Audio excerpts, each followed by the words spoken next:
5। उधर गोबर खाना खाकर अरिहाने में पहुंचा। आज जुनिया से उसकी बहुत सी बातें हुई थी। अब वो गाय लेकर चला था तो जुनिया आधे रास्ते तक उसके साथ आई थी। गोबर अकेला कैसे गाय ले जाता? अपरिचित व्यक्ति के साथ जाने में उसे आपत्ति होना स्वाभाविक था।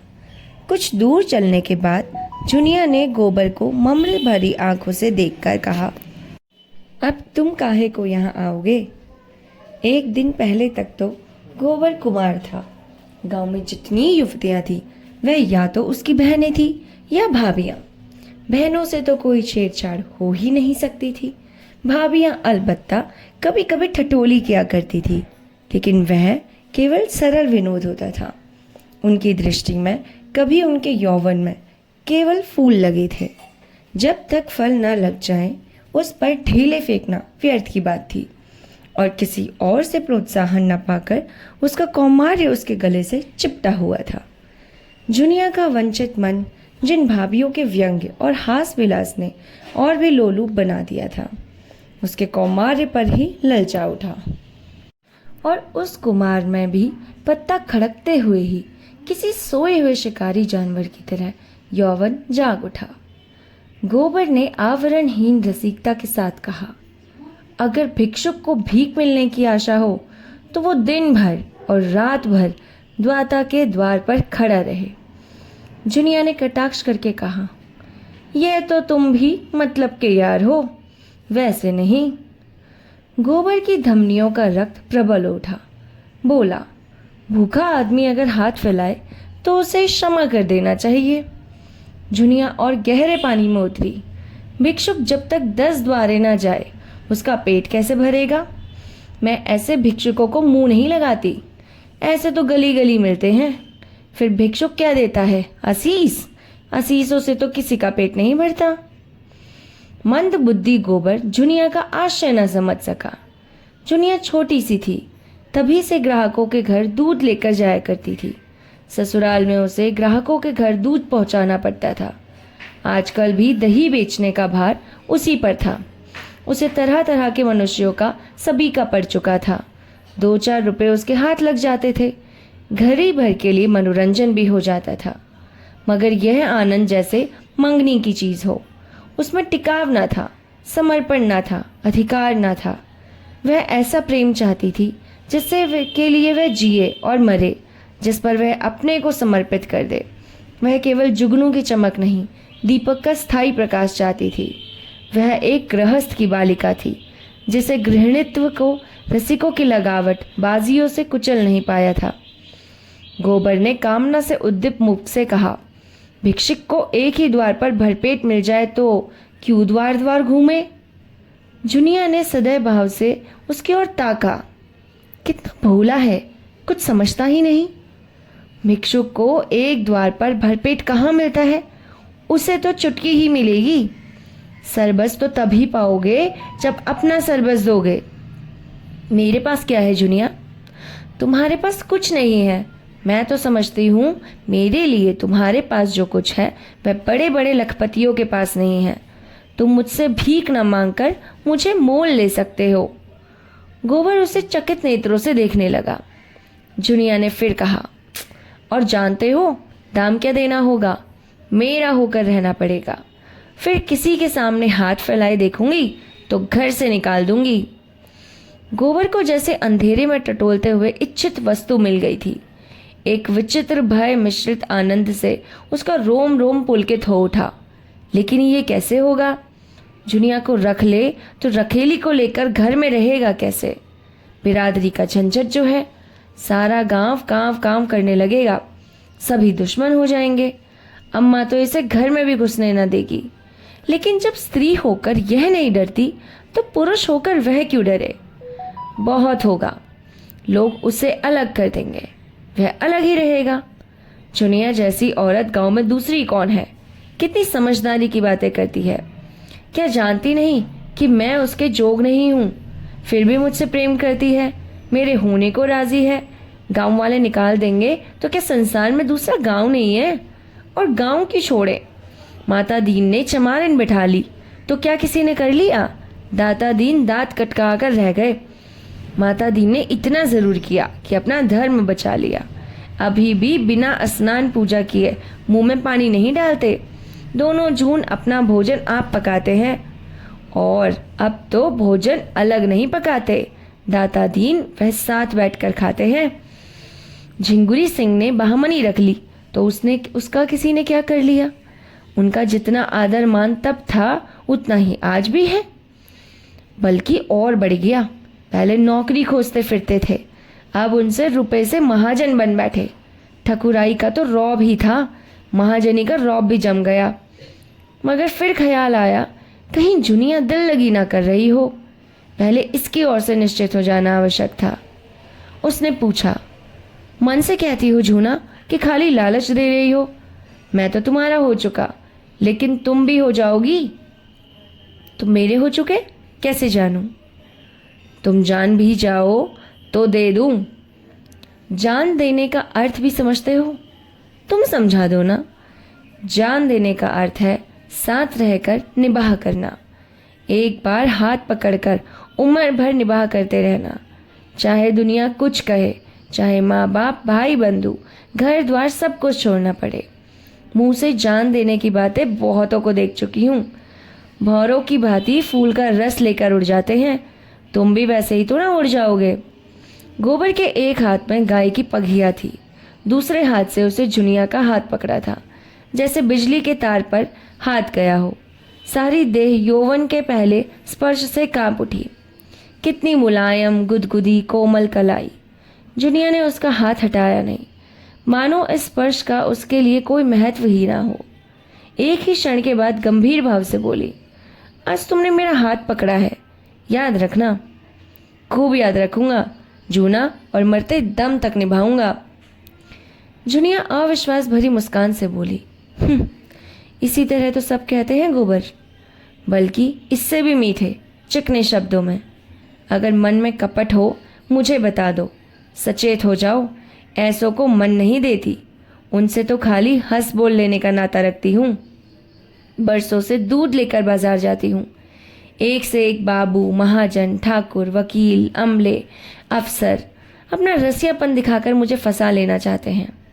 कोई छाती पर हाथ रखकर कहता है, जुनिया तरसा मत। कोई मुझे रसीली नसीली चितवन से घूरता है, मानो मेरे प्रेम में बेहोश हो गया हो।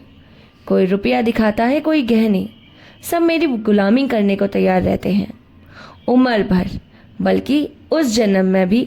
लेकिन मैं उन सबों की नस पहचानती हूँ, सब के सब भौरे रस लेकर उड़ जाने वाले। मैं भी उन्हें ललचाती हूँ, तिरछी नज़रों से देखती हूँ, मुस्कुराती हूँ। वह मुझे गधी बनाते हैं और मैं उन्हें उल्लू बनाती हूँ। मैं मर जाऊँ तो उनकी आंखों में आंसू ना आएगा, वह मर जाए तो मैं कहूँगी अच्छा हुआ निगोड़ा मर गया। मैं तो जिसकी हो जाऊँगी उसकी जन्म भर के लिए हो जाऊँगी, सुख में दुख में संपत में विपत में उसके साथ रहूँगी। हरजाई नहीं हूँ कि सबसे हंसती बोलती फिरूँ, ना रुपए की भूखी हूँ ना गहने कपड़े की, बस भले आदमी का संग चाहती हूँ जो मुझे अपना समझे, जिसे मैं भी अपना समझूं। एक पंडित जी बहुत तिलक मुद्रा लगाते हैं, आज से दूध लेते हैं। एक दिन उनकी घरवाली कहीं नेवते में गई थी, मुझे क्या मालूम, और दिनों की तरह दूध लिए भीतर चले गई। वहाँ पुकारती हूँ, भाऊजी भाऊजी, कोई बोलता ही नहीं। इतने में देखती हूँ तो पंडित जी बाहर के किवाड़ बंद किए चले आ रहे हैं। मैं समझ गई इसकी नीयत खराब है। मैंने डांट कर पूछा, तुमने किवाड़ क्यों बंद किए? क्या बहूजी कहीं है? घर में सन्नाटा क्यों है? उसने कहा, हाँ वो एक नेवते में गई है और मेरी और 2 पग और बढ़ाया। मैंने कहा, तुम्हें दूध लेना हो तो लो, नहीं मैं जाती हूँ। बोला, आज तो तुम यहाँ से ना जा पाओगी झूनी रानी, रोज रोज कलेजे पर छुरी चलाकर भाग जाती हो, आज मेरे हाथ से ना बचोगी। तुमसे सच कहता हूँ कि ऐसा कभी नहीं होने दूंगा। जुनिया कहती है, तुमसे सच कहती हूँ गोबर, मेरे रोए खड़े हो गए थे। गोबर आवेश में बोला, मैं बच्चा को देख पाऊं तो खोदकर जमीन न गाड़ दूं, खून चूस लूं, तुम मुझे दिखा तो देना। सुनो तो, ऐसे कितनों का मुंह मेरे लिए तोड़ोगे? ऐसों का मुंह तोड़ने के लिए मैं ही काफी हूँ। मेरी छाती धक धक करने लगी, ये कुछ बदमाशी कर बैठे तो क्या करूँगी? कोई चिल्लाना भी तो ना सुनेगा, लेकिन मन में यह निश्चय ना कर लिया था कि मेरी देह छुई तो दूध की भरी हांडी उसके मुंह पर पटक दूंगी। बला से 4-5 सेर दूध जाएगा, बचा तो याद हो ही जाएगा। कलेजा मजबूत करके बोली, इस फेर में ना रहना पंडित जी, मैं हीर की लड़की हूँ, मुंह का एक एक बाल चुलवा लूंगी। यही लिखा है तुम्हारे पौथे पत्रे में कि दूसरों की बहू बेटी को अपने घर में बंद करके बेइज्जत करो, इसलिए तिलक मुद्रा का जाल बिछाए बैठे हो। लगा हाथ जोड़ने, पैर पड़ने, एक प्रेमी का मन रख दोगी तो क्या तुम्हारा कुछ बिगड़ जाएगा झूना रानी? कभी कभी गरीबों पर दया किया करो, नहीं भगवान पूछेंगे। मैंने इतना रूप धन दिया था, तुमने उससे एक ब्राह्मण पर उपकार भी नहीं किया, तो क्या जवाब दोगी? बोले, मैं विप्र हूँ, रुपए दान का दान तो रोज ही पाता हूँ, आज रूप का दान दे दो। मैंने यूं ही उसका मन परखने को कह दिया, मैं 50 रुपए लूंगी। सच कहती हूँ गोबर। तुरंत कोठरी में गया और 10-10 के 5 नोट निकालकर मेरे हाथों में देने लगा। जब मैंने नोट जमीन पर गिरा दिए और द्वार की ओर चली तो उसने मेरा हाथ पकड़ लिया। मैं तो पहले से ही तैयार थी, हांडी उसके मुंह पर दे मारी। सिर से पांव तक सराबोर हो गया, चोट भी खूब लगी। सिर पकड़कर बैठ गया और लगा हाय हाय करने। मैंने देखा अब ये कुछ नहीं कर सकता, तो पीठ में 2 लातें जमा दी और किवाड़ खोलकर भागी। गोबर ठट्ठा मारकर बोला, बहुत अच्छा किया तुमने, दूध से नहा गया होगा, तिलक मुद्रा भी धुल गई होगी, मूछें क्यों ना उखाड़ ली। दूसरे दिन मैं फिर उसके घर गई। उसकी घरवाली आ गई थी।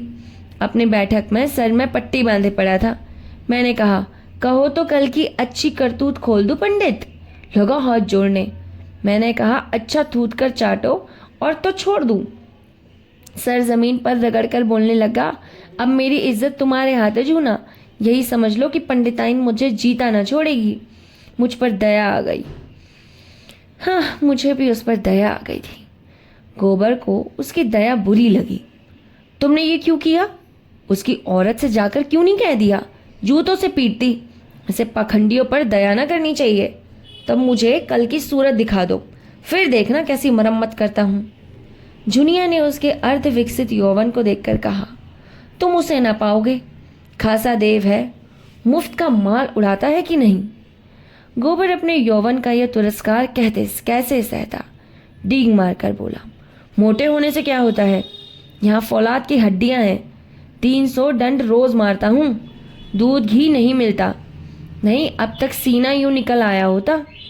यह कहकर उसने छाती फैला कर दिखाई। जुनिया ने आश्वस्त आंसू से देखा। अच्छा, कभी दिखा दूंगी, लेकिन वहां तो सभी एक से हैं, तुम किस किस से मरम्मत करोगे?